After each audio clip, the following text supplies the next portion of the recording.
A noite caía pesada sobre São Paulo, como um manto de umidade e luzes artificiais, que tentavam em vão afastar a escuridão.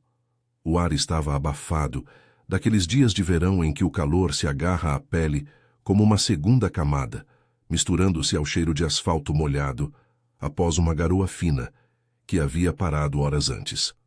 Eu, Mariana, dirigia meu Fiat velho pela Marginal Pinheiros, as mãos apertando o volante com força, como se aquilo pudesse segurar as lágrimas que ameaçavam escorrer.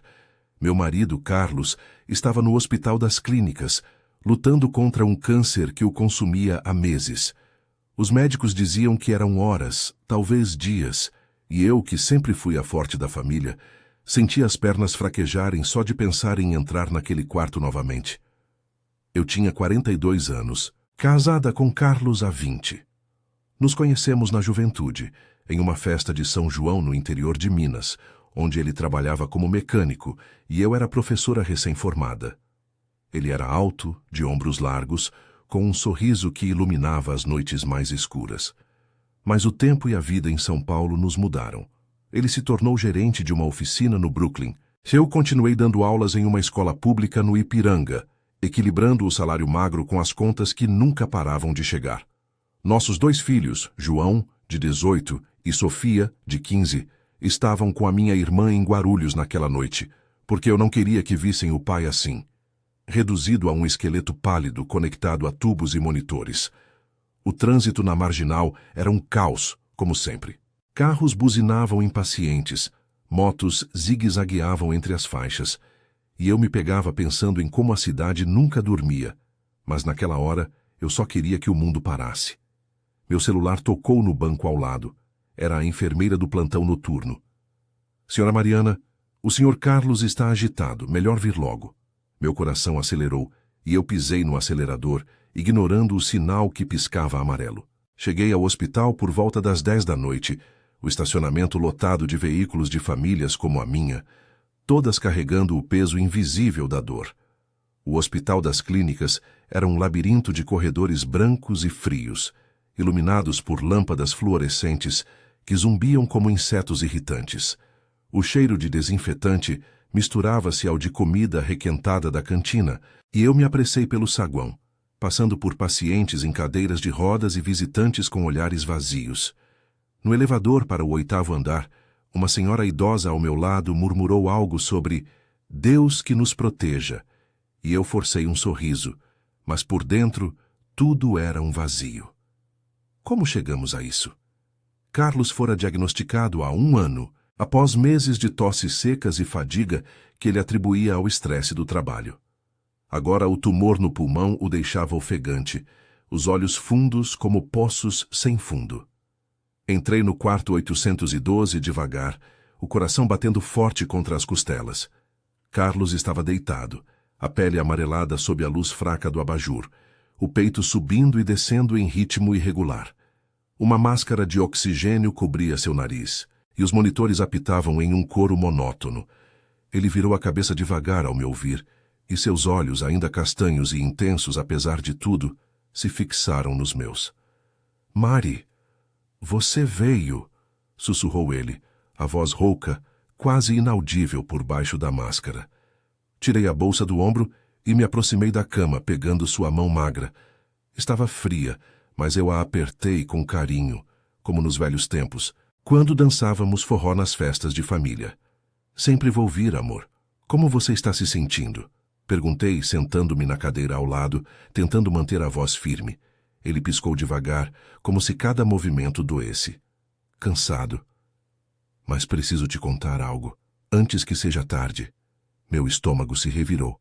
Contar o quê? Nos últimos meses, nossa vida havia se resumido a consultas, quimioterapias e noites em claro. Não havia espaço para segredos, ou assim eu pensava. A enfermeira, uma mulher de meia idade chamada Rosa, entrou para checar os equipamentos. Ela era uma das poucas que nos tratava com humanidade ali, sempre com um copo de café fraco para mim nas madrugadas. Ele está estável por enquanto, mas chame se precisar, disse ela, saindo com um aceno solidário. Carlos tirou a máscara por um momento, tossindo levemente. O som ecoou no quarto pequeno, misturando-se ao barulho distante de sirenes lá fora. Mariana, lembra da nossa viagem a Gramado há 10 anos, quando a gente fugiu do caos de São Paulo por uma semana? Eu assenti, as memórias inundando minha mente. Fora um presente de aniversário, financiado com horas extras dele na oficina. Neve fina caindo, fondue quente, e noites abraçados no chalé. Foi o melhor tempo da minha vida, respondi, limpando uma lágrima que escapava. Ele sorriu fracamente. Eu menti para você naquela época. Sobre o dinheiro. Não foi só das horas extras. Eu peguei um empréstimo com um agiota para tornar aquilo especial. Fiquei em silêncio, processando. Carlos nunca fora de segredos grandes. Era o tipo de homem que consertava carros com as próprias mãos e dividia o pão com os vizinhos. Mas a vida em São Paulo era dura. Aluguel subindo, escola das crianças, e ele sempre quis me dar o mundo. Por que agora, Carlos? Isso não importa mais. Ele apertou minha mão, os olhos brilhando com algo além da febre. Porque tem mais, muito mais. Eu fiz coisas pra gente sobreviver. Coisas que você merece saber antes de eu ir. O quarto pareceu encolher ao nosso redor. O zumbido dos monitores mais alto, o ar mais pesado. Lá fora, a cidade pulsava, indiferente, com seus arranha-céus iluminados e o ronco dos ônibus noturnos. Eu me inclinei para a frente, o coração apertado de medo e curiosidade. O que ele poderia confessar que mudaria tudo?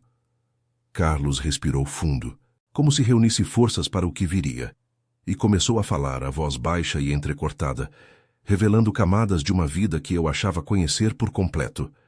Naquela noite, no hospital, sob o peso da iminência da perda, uma confissão começou a se desenrolar, inesquecível, como uma ferida que se abre devagar.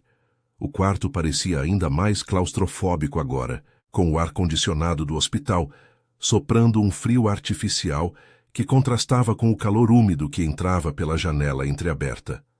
As luzes da Marginal Pinheiros piscavam ao longe, como estrelas falsas em um céu de concreto, e eu podia ouvir o murmúrio distante de um trem passando pela linha férrea próxima.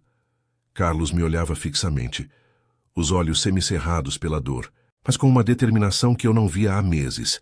Sua mão na minha tremia levemente, não só pelo frio, mas pelo peso do que ele carregava.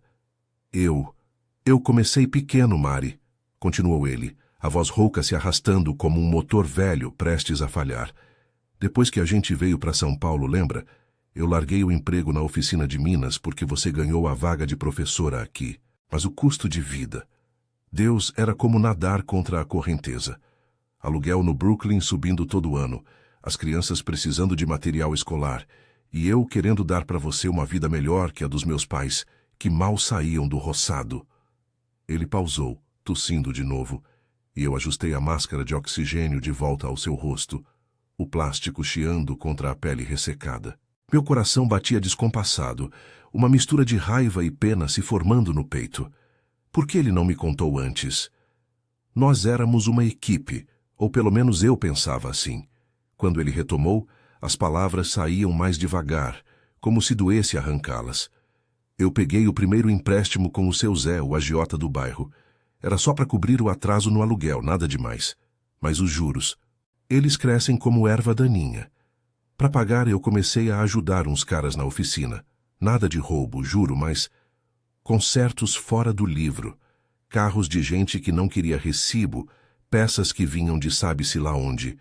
Eu fechava os olhos porque precisava do dinheiro rápido. Seus olhos se encheram de lágrimas, e eu senti um nó na garganta. Imaginar Carlos, o homem honesto que eu conhecia, sujando as mãos por nós. Era como ver uma rachadura em uma foto antiga de família. Carlos, por que você não me disse? A gente podia ter voltado para o interior, ou eu podia ter pego mais aulas particulares. Não precisava disso. Minha voz saiu mais afiada do que eu pretendia, ecoando no quarto pequeno. Ele balançou a cabeça devagar, o monitor apitando um pouco mais rápido. Você era a rocha da família, Mari. Dando aula para o pessoal do Ipiranga, inspirando aquelas crianças pobres a sonharem alto. Eu não queria te preocupar com minhas burradas. Mas aí veio o pior. Há 5 anos, o empréstimo explodiu. O seu Zé mandou uns caras me pressionarem na oficina. Ameaçaram a gente, as crianças. Eu entrei em pânico. Lá fora, uma sirene de ambulância cortou a noite, aproximando-se e depois se afastando, um lembrete cruel de que o hospital nunca parava. Eu me levantei da cadeira, andando de um lado para o outro no espaço apertado entre a cama e a parede, as solas dos meus sapatos rangendo no linóleo gasto. As memórias daquela época voltavam aos poucos. As noites em que Carlos chegava tarde, cheirando a graxa e cigarro, dizendo que era overtime. As brigas bobas sobre contas que eu atribuía ao estresse. Agora tudo fazia sentido, mas doía como uma ferida fresca. O que você fez, então? Me conta tudo, amor, antes que eu perca você sem entender. Ele respirou fundo, o peito arfando sob o lençol fino. Eu aceitei um trabalho para eles, nada violento, mas contrabando de peças de carro, importadas, sem imposto. Eu organizava o armazenamento na oficina, fingia que eram entregas normais. Ganhava o suficiente para quitar parte da dívida, mas era um ciclo. Toda vez que eu achava que estava no fim, eles pediam mais. E o câncer? Quando veio o diagnóstico, eu parei tudo. Mas o seu Zé não esquece. Ele sabe que eu estou aqui e agora que eu não posso pagar.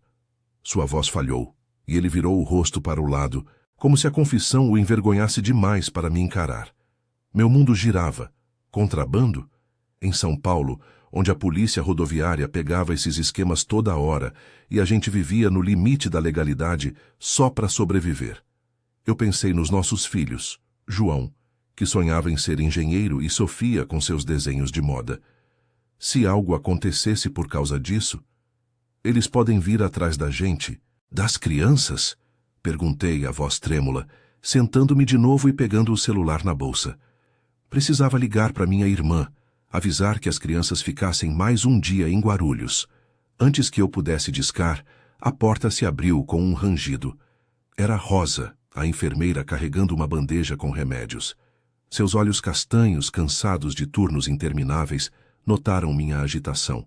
Tudo bem por aqui? O Sr. Carlos parece mais agitado.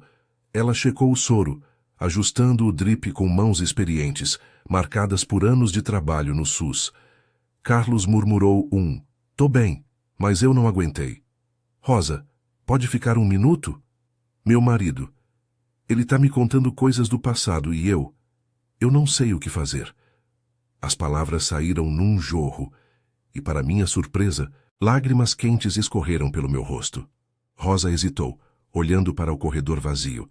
Depois se aproximou, baixando a voz. "Eu vejo isso todo dia, Mariana. Pessoas carregando pesos que não contam para ninguém até o fim. Se for dívida ou algo assim, tem programas no hospital para ajudar famílias. E se for perigoso, chame a polícia, mas devagar, para não piorar." Sua mão tocou meu ombro, um gesto simples que me ancorou. Ela era assim, prática, sem pena falsa, mas com uma empatia que vinha de quem já perdeu entes queridos nos mesmos corredores. "Vou deixar vocês sozinhos, mas aperta o botão se precisar, e coma algo na cantina, senão você desaba." Quando ela saiu, o quarto voltou ao silêncio, quebrado só pelo bip dos monitores. Carlos me puxou de volta para perto. "Não deixa isso te destruir, Mari. Eu fiz por amor, mas tem mais. O seu Zé tem uma prova, um vídeo de mim na oficina. Se eu morrer sem resolver, eles podem usar contra você." Meu estômago revirou de novo, o medo se misturando à raiva. Como eu resolveria isso sozinha? A cidade lá fora, com seus bilhões de almas, de repente parecia um labirinto hostil, onde segredos como o nosso podiam engolir uma família inteira. Eu apertei sua mão, forçando um sorriso fraco. "A gente vai dar um jeito, Carlos, como sempre demos." Mas por dentro, o pânico crescia, e a noite se estendia, interminável, enquanto a confissão se desdobrava em camadas mais profundas, forçando-me a encarar não só a perda dele, mas as sombras que ele deixou para trás. O hospital, com seus ecos de dor alheia, tornava-se o palco de uma batalha que eu nunca imaginei lutar. O ar no quarto ficava mais denso a cada palavra que Carlos pronunciava, como se o peso da confissão sujasse o ambiente estéril do hospital. A janela entreaberta deixava entrar o ronco abafado dos carros na marginal, misturado ao cheiro de chuva recente que pairava sobre São Paulo, transformando a metrópole em um caldeirão de umidade e neon. Eu me sentia sufocada, o colarinho da blusa grudando na pele suada, enquanto tentava processar o que ele acabara de dizer. Um vídeo. Prova de anos de erros que agora pairavam sobre mim como uma nuvem de tempestade prestes a desabar. Carlos, com os olhos vidrados na cortina fina que balançava levemente, parecia menor na cama, encolhido pelo remorso e pela doença que o devorava. Como assim um vídeo, Carlos? O que tem nele exatamente? Minha voz saiu baixa, quase um sussurro, para não atrair olhares curiosos do corredor. Eu me inclinei para a frente, os cotovelos apoiados nos joelhos, as mãos entrelaçadas como se rezasse por respostas. Ele tossiu de novo, um som gutural que ecoou como um aviso, que eu o ajudei a beber um gole d'água do copo plástico ao lado da cama. A água escorreu um pouco pelo queixo dele, e eu limpei com um lenço de papel, o gesto automático de quem cuida há meses. É de uma noite, há 3 anos, murmurou ele, ajustando a máscara de oxigênio com dedos trêmulos. Eu estava na oficina, no Brooklyn, organizando uma carga de peças que veio de um caminhão sem placa. O seu Zé mandou um dos capangas filmar para garantir que eu não fugisse. Tá tudo lá. Eu contando as caixas, assinando um papel falso. Nada que me mande para a cadeia por muito tempo, mas o suficiente para complicar a vida da gente. Se eles mostrarem para os nossos filhos ou para o banco... Mari, você vai ficar sozinha nisso. Seus olhos se encheram de um brilho úmido e pela primeira vez em semanas vi o homem que eu amava lutando não só contra o câncer, mas contra o fantasma de suas escolhas. Meu peito apertou, como se uma mão invisível o esmagasse. Sozinha. A palavra ecoava na minha cabeça, misturando-se ao bip constante do monitor cardíaco, que acelerava em sincronia com o meu. Pensei em João, o menino quieto que passava horas consertando bicicletas no quintal, sonhando em seguir os passos do pai na mecânica. E Sofia, com seus cadernos cheios de esboços de vestidos, querendo estudar moda na FAAP, mas sabendo que o dinheiro era curto. Como eu explicaria isso a eles? A vida em São Paulo já era uma batalha diária. O metrô lotado de manhã cedo. As aulas no Ipiranga, onde metade das crianças chegava com fome. E agora isso.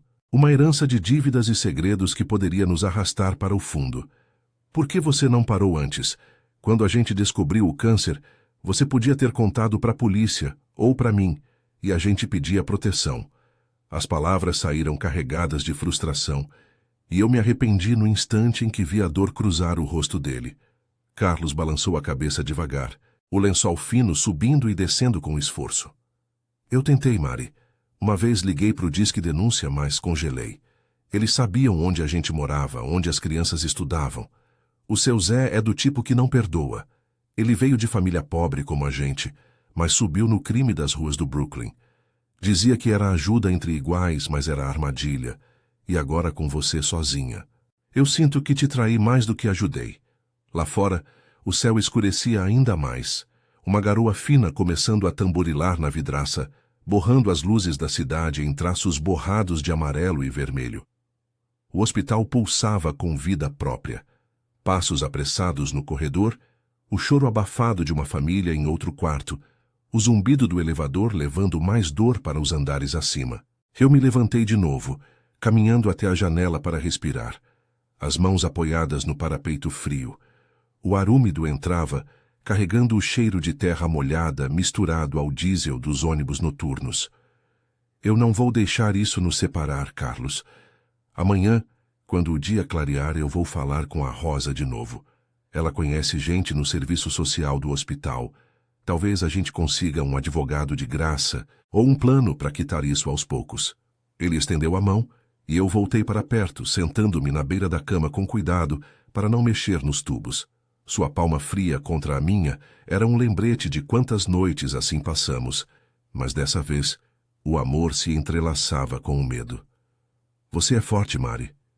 Mais do que eu nunca fui.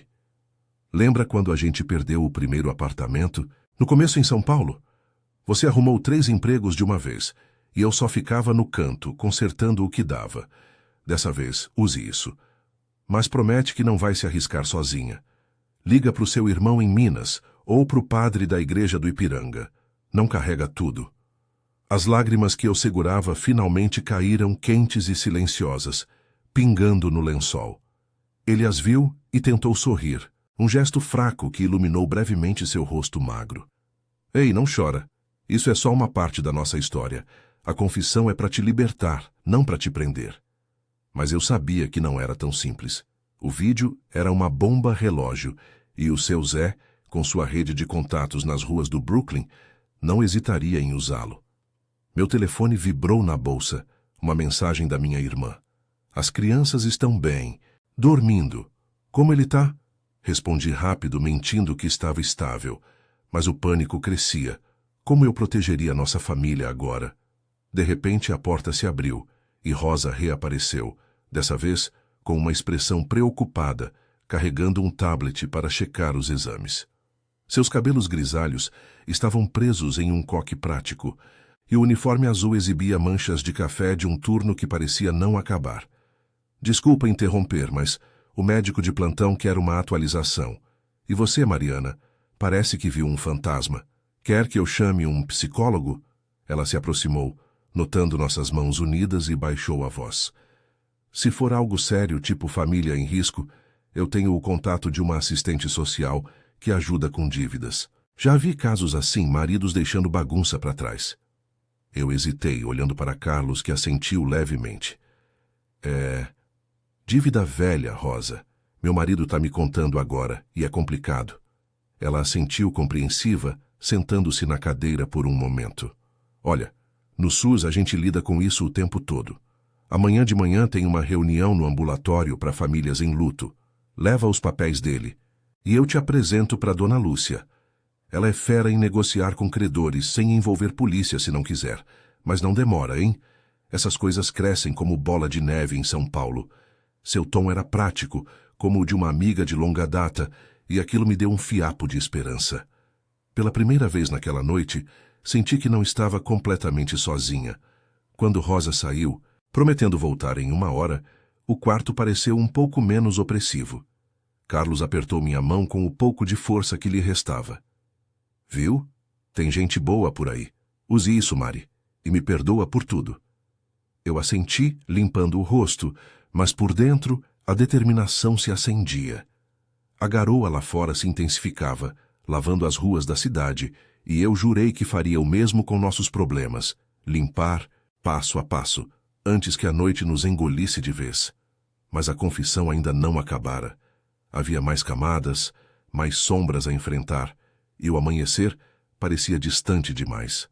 A garoa se transformara em uma chuva fina e persistente, batendo ritmicamente na janela do quarto, como um metrônomo marcando o tempo que nos restava. O som abafava o burburinho do hospital, mas não o peso das palavras de Carlos, que pairavam no ar úmido como fumaça de cigarro. Eu me inclinei para mais perto dele, o cheiro de antisséptico misturando-se ao seu suor febril, e segurei sua mão com mais firmeza, como se pudesse ancorá-lo à vida. Seus olhos, agora turvos pela exaustão, piscavam devagar, lutando contra o sono que o médico avisara ser o prenúncio do fim. Não acabou ainda. Tré tem mais o que contar? Perguntei a voz baixa, quase engolida pelo gotejar da chuva. Ele assentiu fracamente, o peito arfando sob o lençol encharcado de umidade. Sim, Mari. O pior. Ou o que eu acho que é o pior. Lembra do acidente do João há 2 anos? Quando ele caiu da bicicleta no caminho da escola e quebrou o braço? Meu coração deu um salto. Como eu poderia esquecer? Fora uma noite de pânico no pronto-socorro do Hospital São Paulo, com João chorando de dor e eu correndo de um lado para o outro, sem plano de saúde para cobrir os custos. Carlos chegara atrasado, pálido, dizendo que o trânsito na Radial Leste estava infernal. Eu paguei a conta com o dinheiro do contrabando, confessou ele, a voz se quebrando como vidro fino. Não era só para isso, mas... O seu Zé adiantou uma parcela grande, dizendo que era favor. Na verdade, era para me prender mais fundo. Eu aceitei porque não queria ver o menino sofrer mais, e você já estava exausta das aulas extras. Mas aquilo me comeu por dentro. Toda vez que eu olhava para o João consertando as coisas no quintal, eu via o que eu tinha feito. Um pai que mentia para proteger, mas que no fundo estava destruindo tudo. Lágrimas escorreram pelo seu rosto enrugado, traçando caminhos na pele amarelada, e eu as sequei com o polegar, o coração se partindo em pedaços irregulares. Carlos, para. Isso não muda quem você é pra gente. Você sempre foi o pai que ensinava o João a trocar óleo no carro, a Sofia a não ter medo de sonhar grande. Essas dívidas a gente vai resolver, eu prometo. Mas as palavras soavam vazias até para mim, ecoando no quarto pequeno, onde o monitor cardíaco bipava cada vez mais devagar, como um relógio correndo contra nós. A chuva lá fora intensificava, transformando a marginal em um rio de faróis borrados, e eu me perguntei como São Paulo, essa cidade de contrastes brutais, podia ser tão indiferente à nossa dor. Milhões de histórias como a nossa se desenrolavam nas periferias, nos hospitais lotados, nas oficinas sujas de graxa, e ninguém parava para notar. Ele apertou minha mão, os dedos frios ganhando um último surto de força. Tenho uma caixa na oficina, no fundo do armário do meu escritório. Papéis, o contato do seu Zé. E uma carta que eu escrevi para você, caso eu não voltasse. Não abre agora, Mari. Lê quando acabar. E diz para os nossos filhos que eu os amo, que tudo que eu fiz foi por eles, por você. Você me salvou de uma vida sem graça em Minas, me deu propósito. Sua voz falhou, e ele tossiu com violência, o corpo convulsionando sob os lençóis. Eu apertei o botão de emergência ao lado da cama, o pânico subindo pela garganta como bile. A porta se escancarou em segundos e Rosa irrompeu no quarto, seguida pelo médico de plantão, um homem de meia idade com óculos embaçados pela umidade. O que houve? Perguntou Rosa, já checando os sinais vitais, suas mãos ágeis ajustando a máscara de oxigênio, enquanto o médico injetava algo na linha intravenosa. Ele está indo embora, murmurei. As lágrimas agora um rio incontrolável, embaçando minha visão. O quarto se encheu de movimento. Enfermeiros trazendo equipamentos, o bip do monitor se acelerando em um alarme estridente que cortava a noite como uma faca. Eu me afastei para o canto, as costas contra a parede fria, assistindo ao caos organizado que precedia o silêncio final. Carlos, fica comigo, amor. A gente ainda tem que brigar com esse agiota juntos, gritei, mas minha voz se perdeu no tumulto. Ele virou a cabeça uma última vez, os lábios se movendo em um sussurro inaudível, e então seus olhos se fecharam, o peito parando de subir. O médico confirmou o óbito minutos depois, com um aceno solene, e o quarto esvaziou devagar, deixando só eu, Rosa e o eco da chuva. Ela me abraçou ali mesmo, o uniforme úmido colando em mim, e murmurou: Sinto muito. Mariana, ele lutou até o fim. Agora é com você. Amanhã eu te ajudo com os papéis. Não vai sozinha nessa. Saí do hospital nas primeiras horas da madrugada, o céu ainda escuro e chuvoso, dirigindo o Fiat pela marginal vazia, as luzes dos postes refletindo em poças como lágrimas da cidade. O peso da confissão me esmagava, mas também me impulsionava. Em casa, no Ipiranga, acordaria as crianças com a notícia, mas antes ligaria para a minha irmã e para o irmão em Minas. A oficina no Brooklyn seria o primeiro passo, encontrar aquela caixa, confrontar o passado de Carlos e transformá-lo em algo que nos salvasse. O seu Zé podia ter seu vídeo, mas eu tinha a força de 20 anos de casamento, o amor dos filhos e a rede de gente comum como Rosa, que no SUS de São Paulo tecia laços invisíveis de solidariedade. Dias depois, com a ajuda de Dona Lúcia, a assistente social que Rosa indicou, negociamos um acordo modesto com o agiota. Nada de polícia, só parcelas que eu pagaria com as aulas extras e uma herança modesta de Carlos. O vídeo nunca apareceu. Talvez o medo de exposição o detivesse. João e Sofia choraram, mas encontraram força nas memórias do pai. E eu, Mariana, a professora que ensinava resiliência às crianças do Ipiranga, aprendi na pele que as confissões mais duras são as que nos libertam. A noite no hospital ficara para trás, mas sua lição ecoava. Em São Paulo, onde a vida é uma batalha diária contra o concreto e o esquecimento, o amor verdadeiro sobrevive, mesmo nas sombras mais profundas. E assim, sob o sol inclemente da metrópole, recomecei, um dia de cada vez, carregando a memória de Carlos como um farol na escuridão.